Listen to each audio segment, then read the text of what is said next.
Na nossa 13ª aula do curso de Imunologia, vamos olhar um pouquinho a parte da recombinação somática dos genes dos receptores de antígenos, seja do linfócito T, seja do linfócito B, que são, respectivamente, as imunoglobulinas, anticorpos, e o TCR. Essa aula é uma continuação da aula anterior. Então, tudo que a gente vai discutir aqui tem que ter visto os conceitos na aula anterior. Então, se você não viu, eu aconselho a vocês a assistirem a aula anterior para não ficar perdido nessa aula. Beleza? Então, especificamente falando, nessa aula, nós iremos dar uma olhadinha nos conceitos gerais que nós precisamos saber para entender essa parte de recombinação somática dos genes dos receptores de antígenos, seja do linfócito B, seja do linfócito T, e vou mostrar de que maneira isso acontece, que é a recombinação dos segmentos gênicos V, D e J, coisa que nós vimos na aula anterior. Por isso que você tem que assistir a aula anterior para conseguir entender essa aula. Beleza? Bom, então vamos começar aqui falando o seguinte. Os linfócitos T e B precisam promover recombinações somáticas do DNA de alguns segmentos gênicos para a criação do vasto repertório de combate a antígenos. Para que isso ocorra, as regiões variáveis e hipervariáveis das imunoglobulinas, que vão gerar os anticorpos nos linfócitos B, e do TCR, lá no linfócito T, devem se recombinar no momento em que o pré-linfócito se torna linfócito imaturo. Então, o que eu acabei de dizer para vocês, a gente já viu aí nas aulas passadas, para entender por que as imunoglobulinas, os anticorpos e o receptor de célula T tem uma altíssima capacidade de reconhecer milhares e diversos tipos de antígenos diferentes. Como eu falei para vocês em aulas anteriores, se nós tivéssemos que codificar um gene para cada tipo de antígeno diferente, nós teríamos que ter muito mais genes, quase 100 vezes mais genes do que nós temos normalmente. Só que isso não acontece, por decorrência de que essa grande variabilidade de reconhecimento antigênico é por decorrência do nosso DNA, dos nossos linfócitos B e T, lá nos loci da IG e do TCR, sofrerem uma recombinação somática de segmentos variáveis e hipervariáveis que vão permitir uma enorme variabilidade de reconhecimento de antígenos diferentes. Então, isso que torna todo o processo mais simplificado e não ter que despender muitas sequências para permitir que um antígeno específico seja reconhecido em milhares de outros, tá ok?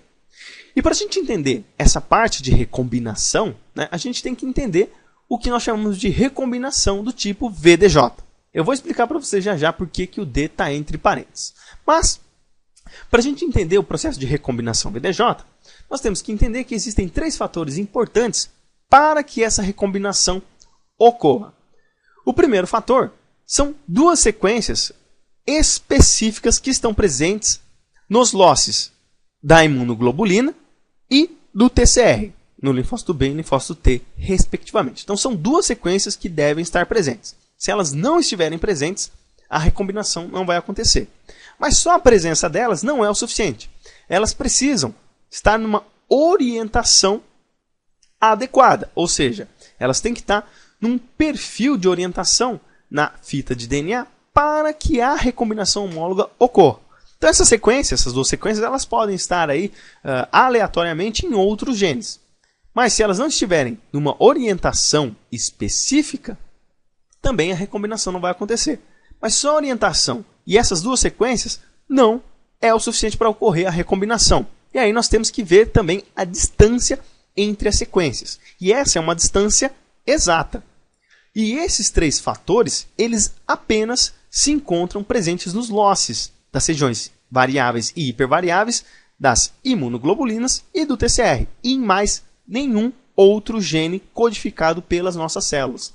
Por isso que a recombinação somática do DNA ela vai acontecer apenas nos linfócitos T e B em um determinado momento da vida deles, na qual eles vão começar a expressar uma proteína específica para isso acontecer. Beleza?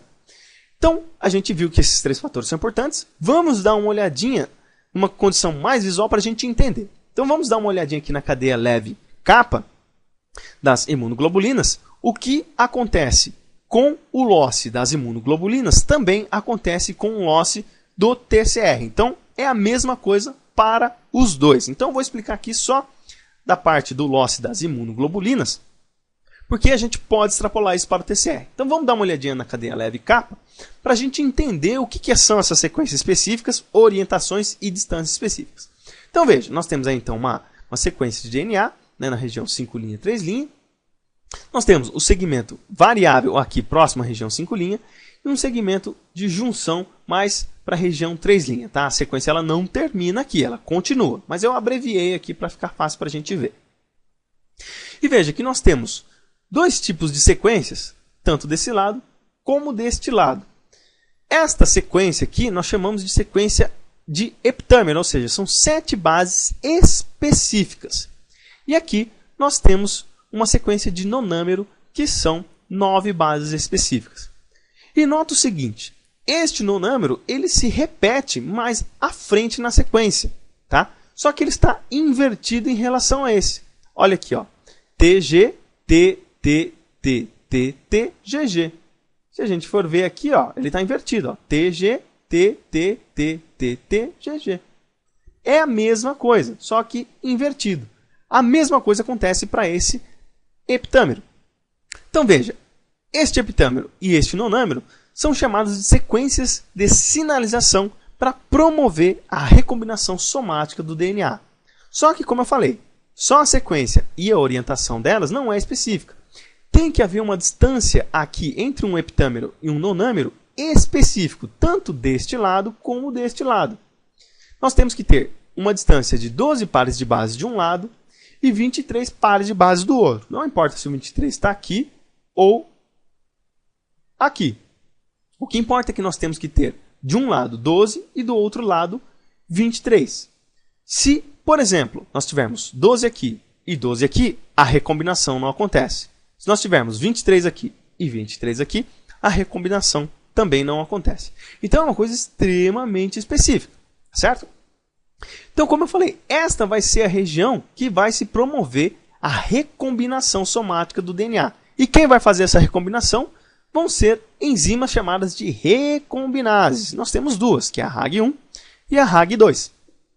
E o mais interessante, a RAG1 e a RAG2, elas somente estarão presentes nos linfócitos, seja no T, seja no B, no momento em que ocorre a diferenciação de um pré-linfócito para um linfócito imaturo.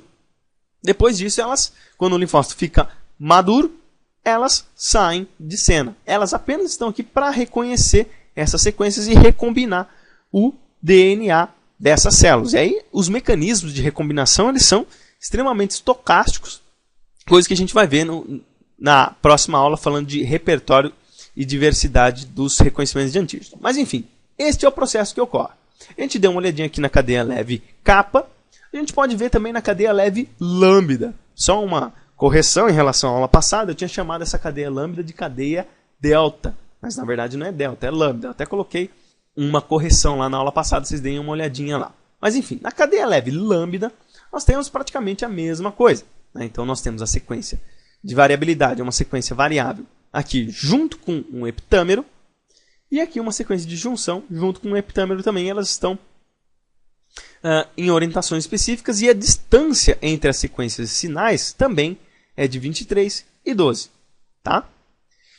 E na cadeia pesada H das imunoglobulinas, é o locus da cadeia pesada H, nós temos algo um pouco diferente. Lembra-se que na aula passada eu falei para vocês que os segmentos de diversidade eles somente estão presentes na cadeia pesada H das imunoglobulinas e na cadeia beta e delta do TCR. Então veja, ele está aqui presente e ele está sempre unido com 2 heptâmeros, certo? Então ele está unido com 2 heptâmeros e aqui nós temos aqui as distâncias específicas da região de variabilidade, né, e a região juncional, a região de junção. Tá?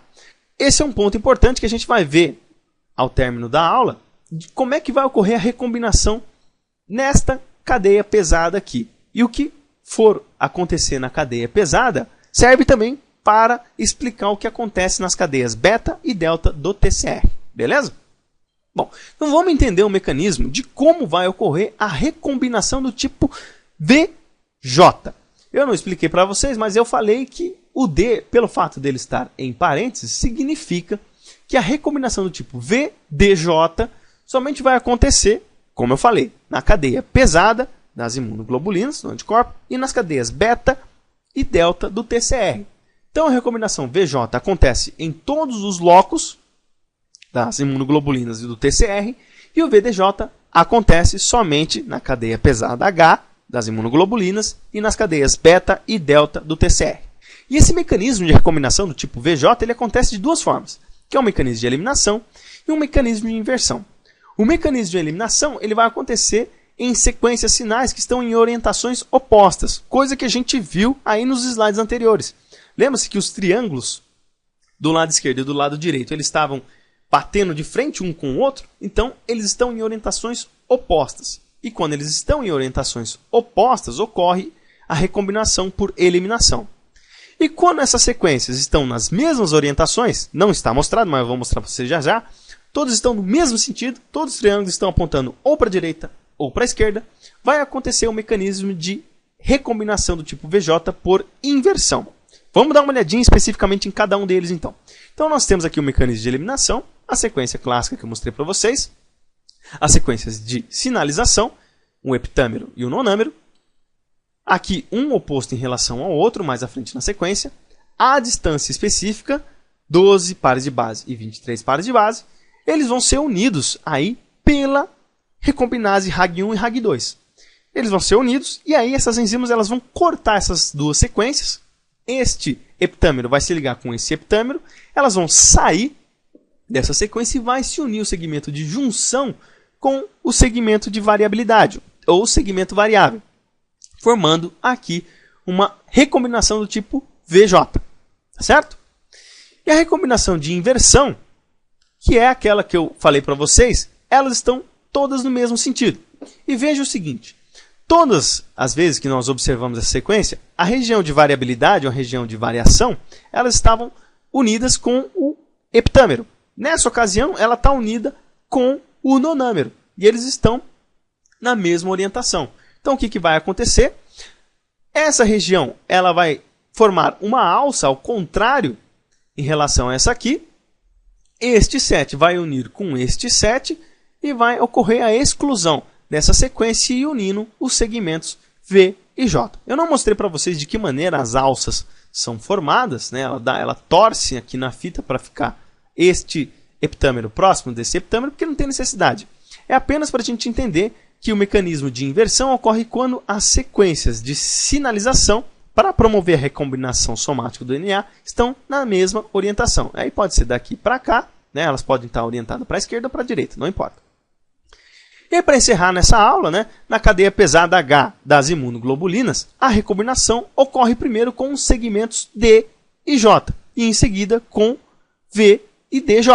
Por isso que aqui vai acontecer a recombinação do tipo VDJ. Tá? Vamos dar uma olhadinha então como é que isso acontece. Então vamos pegar aqui a nossa cadeia, né, pesada das imunoglobulinas e lembrando de novo, o que acontecer aqui pode ser extrapolado para as cadeias beta e delta do TCR.